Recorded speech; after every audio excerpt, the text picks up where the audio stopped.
रोगी के मानसिक अवस्थाओं को जानकर समझकर दवा का चुनाव करना बहुत ही आसान हो गया है। रेस्टनाइड होम्योपैथी की तरफ से मैं डॉक्टर श्यामल किशोर आज एक क्रोनिक हेडेक और डिप्रेशन से परेशान व्यक्ति का केस जो कि सॉल्व हो चुका है आपके साथ शेयर कर रहा हूं। ये केस है 31 वर्षीय पुरुष रोगी का। रोगी मेरे सामने आया और बताया कि मेरा सिर दर्द करते रहता है, डिप्रेशन जैसी स्थिति आ गई है, समझ में नहीं आ रहा है क्या करूं क्या नहीं करूं। मैंने पूछा क्या नहीं समझ में आ रहा है। जनरली जो रोगी के लास्ट सेंटेंस होते हैं मेरा प्रश्न उसी में से आगे होता है। रोगी मौन रहा। मैंने बोला बोलो क्या तकलीफ है। रोगी ने कहा छोटी बच्ची है, रात को कई बार उठ जाती है जिसके चलते जगना पड़ता है, कई बार सर दर्द के चलते जगना पड़ता है और कई बार सोचने से सिर दर्द करने लगता है। यही सिर दर्द की तकलीफ है। दवा भी लेता हूं, उससे नींद ज्यादा आती है। जब नींद ज्यादा आएगी तो दिन में काम नहीं हो पाता है। मैंने पूछा क्या होता है। रोगी दिन में भी सिर दर्द करने लगता है, नींद नहीं आती है, काम करने का मन नहीं करता है। मैंने पूछा क्यों। रोगी ने कहा कुछ न कुछ सोच चलते रहती है लेकिन क्या करूं कुछ समझ में नहीं आ रहा है। मैंने पूछा क्या बात है, थोड़ा विस्तार से बताओ। रोगी ने कहा तकलीफ मेरी पत्नी से है, वह बहुत खराब व्यवहार करती है, बेवजह गुस्सा करती है। 3 साल पहले हम लोगों की शादी हुई, एक बच्ची भी है।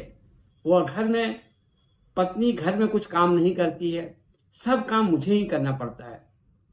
सब काम का मतलब A to Z। कुछ न कुछ बहाना बनाकर लेटी रहती है या फोन पर लगी रहती है, कुछ बोलो तो चिढ़कर जवाब देती है। अभी स्थिति इतनी खराब हो गई है कि मैं उससे तंग आ गया हूं।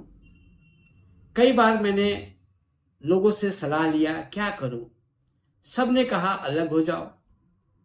मैंने अपने माता पिताजी से पूछा, वे भी यही बोल रहे हैं अलग हो जाओ। मेरे माता पिताजी गांव में रहते हैं, शादी गांव में हुई थी। थोड़े दिन मेरी पत्नी गांव में रही तो नए नए होने के चलते घर के लोगों ने उनसे कोई काम नहीं करवाया। 3 महीने बाद हम लोग शहर में आ गए, तब से वह गांव जाती ही नहीं है। हमेशा कुछ ना कुछ तबीयत खराब का बहाना बनाते रहती है और वास्तव में उसकी तबीयत भी खराब रहती है। बहुत से डॉक्टर को दिखाया लेकिन उसकी तबीयत ठीक नहीं हो रही है। मैंने पूछा दिक्कत क्या आ रही है। रोगी ने कहा डॉक्टर साहब कई बार सोचता हूं अलग हो जाऊंगा तो सारा समस्या ही सॉल्व हो जाएगी।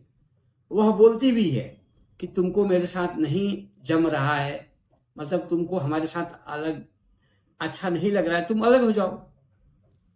और उसके माता पिता भी उसी का साथ देते हैं। लेकिन मैं सोचता हूं कि अगर मैं अलग हो जाऊंगी तो जितनी मैं उसकी देखरेख कर पाता हूं आज के जमाने में दूसरा कोई देखरेख कर ही नहीं पाएगा। वह बहुत कमजोर है, बीमार भी रहती है, उससे कुछ काम होता नहीं है और छोटी बच्ची है, उसकी क्या गलती है। अगर हम अलग हो गए तो वह बच्ची तो अनाथ हो जाएगी, उसको कौन देखेगा। मेरी पत्नी तो उसको कुछ भी देखरेख नहीं करती है। मैंने कहा जब तकलीफ होती है उस वक्त स्वभाव में क्या बदलाव आता है। रोगी ने कहा कुछ बदलाव नहीं आता है, सब सहते रहता हूं, आखिर गुस्सा भी करूं तो किस पर करूं। मैंने पूछा क्या उस वक्त गुस्सा आता है आपको। रोगी ने कहा गुस्सा तो आता है लेकिन ज्यादा नहीं। मैं सोचता हूं गुस्सा करने से फायदा ही क्या है, आखिर किस पर करूं गुस्सा, समस्या तो सॉल्व होना नहीं है। अलग हो जाना ही एकमात्र समस्या का सोल्यूशन है, लेकिन उसकी देखरेख के चलते और बच्चों की देखरेख के चलते मैं अलग हो भी नहीं सकता। मैंने पूछा फिर तकलीफ के समय आप करते क्या हो। रोगी कुछ नहीं, दवा ले लेता हूं। लेकिन सबने कहा ज्यादा दिन तक दर्द की दवा, नींद की दवा, डिप्रेशन की दवा लेना ठीक नहीं है, इसलिए अब मैं होम्योपैथी लेना चाहता हूं। और रोगी के इन्हीं अभिव्यक्तियों, जैसा कि मैंने शुरू में कहा कि रोगी की वर्तमान मानसिक अवस्थाओं को समझ करके दवा का चुनाव करना आज आसान हो गया है और रोगी के इन्हीं अभिव्यक्तियों के आधार पर मैंने रोगी को 200 पोटेंसी में दवा दिया, जिससे उसकी तकलीफ ठीक हो गई। बार बार होने वाला सिर दर्द और डिप्रेशन से वो बाहर आ गया। मैंने उसको बाद में सलाह दिया था कि अपनी पत्नी का भी इलाज कराओ, उसमें भी सुधार होगा, और उसने इलाज शुरू भी करवाया और वो भी ठीक हुई और अब काम करने लगी। रोगी दोनों तरह से या पारिवारिक रूप से अच्छी जिंदगी जीने लगा। यहाँ आपको दवा का चुनाव करना है। दवा चुनाव के अलग अलग माध्यम हैं, तरीके हैं, मेथड्स हैं। जैसे हम मटेरिया मेडिका के आधार पर दवा का चुनाव करते हैं। मटेरिया मेडिका के आधार पर दवा चुनने में थोड़ी सी दिक्कत ये आती है कि पूरे मटेरिया मेडिका के अलग अलग मेडिसिन को याद करना मुश्किल होता है, और इसी की समस्या के सॉल्व करने के लिए रोगी के मानसिक लक्षणों को रूब्रिक्स में बदलकर दवा चुनाव की डॉक्टर ML सहगल साहब की टेक्निक ने बहुत अच्छा मदद किया। हमने रोगी से क्या सुना, कुछ समझ में नहीं आ रहा है, क्या करें। यह है कंफ्यूजन ऑफ माइंड। रोगी इधर से उधर रास्ता ढूंढ रहा है, ये कर लूं, वो कर लूं, शायद उससे सोल्यूशन हो जाए।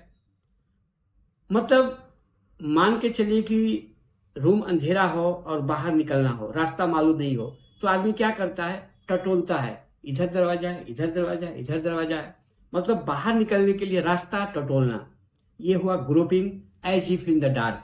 जैसे कि अंधेरा है, कोई सोल्यूशन नहीं मिल रहा है रोगी के जीवन में। अभी यही समस्या आ गई थी। वह समझ रहा है कि सारी गलती मेरी पत्नी की है, या सारी समस्या का जड़ उसकी बीमारी है। अगर मैं उससे अलग हो जाता हूं तो सारा समस्या ही सॉल्व हो जाएगा, लेकिन मैं अलग हो भी नहीं सकता हूं। यहां पर एक बहुत अच्छा रूब्रिक हमारी रिपर्टरी में है, recognises everything but can not move in catalepsy. Catalepsy एक ऐसी शारीरिक अवस्था है जिसमें शारीरिक जकड़न है, मोबिलिटी बंद हो जाती है। रोगी समझता है, जानता है, उसने समझ लिया। रिकॉग्नाइज मतलब पहचान लिया कि इसका समस्या का सल्व यही है कि अलग हो जाओ। सब चीज जान करके, समझ करके, recognise everything but can not move, लेकिन कोई मूव नहीं ले सकता, कोई एक्शन नहीं ले सकता, अलग नहीं हो सकता, डाइवोर्स नहीं ले सकता, सेपरेट नहीं हो सकता। ऐसी अवस्था हो गई है जैसे कि बिल्कुल शरीर में कोई मूवमेंट कर ही नहीं सकता। बीमारी ने, समस्या ने या उसकी समझ ने उसको जकड़ रखा है, बांध रखा है, मूवमेंट नहीं करने दे रहा है। तो एक कैटालेप्सी की स्थिति जिसमें मूवमेंट बंद हो गई, शरीर रिजिड हो गया, और ऐसी स्थिति में भी रोगी कोई एक्शन नहीं ले रहा है। क्यों? उसके पीछे कारण क्या है? Cares worries full of elements from. उसके सारे बीमारियों का कारण क्या है? एलिमेंट्स मतलब बीमारी का कारण क्या है? केयर्स एंड वरी, चिंताएं, आगे बच्ची का कैसा होगा, पत्नी का कैसा होगा, और उसको केयर भी करना है। पूरे दिन रात उसका केयर में लग जाता है। यानी cares and worries full of relatives about. उनकी रिलेटिव्स की केयर के चलते वो कोई मूवमेंट नहीं ले सकता है, अलग नहीं हो सकता है, और उसको स्वीकार करते हुए डिप्रेशन में चला जाता है। और इन्हीं अभिव्यक्तियों और रूब्रिक्स के आधार पर मैंने रोगी को कोकुलस इंडिकस दिया था, और कोकुलस इंडिकस 200 पोटेंसी में दिए जाने के बाद से रोगी की तकलीफें ठीक हो गई और रोगी इसी दवा से पूर्ण रूप से ठीक हो गया। जी, इसी तरह के रोज रोज हमारे स्टडी कार्यक्रम में जुड़ने के लिए आप हमारा क्लास भी ज्वाइन कर सकते हैं। ये क्लास हर रोज जूम पर होता है, करीब 1 घंटे का क्लास होता है, जिसमें हम हर रोज एक नए केस जो कि सॉल्व हो चुके हैं डिस्कस करता हूं, उसके साथ बहुत सारे रूब्रिक्स को एक्सप्लेन करता हूं, और आपके रोज रोज के क्लिनिकल प्रैक्टिस में जो समस्याएं आती है उसे हर दिन मैं सॉल्व करने की कोशिश करता हूं। Thank you. आप अपना रिव्यू, अपने विचार व्यक्त करते रहें, मुझे खुशी होगी। धन्यवाद।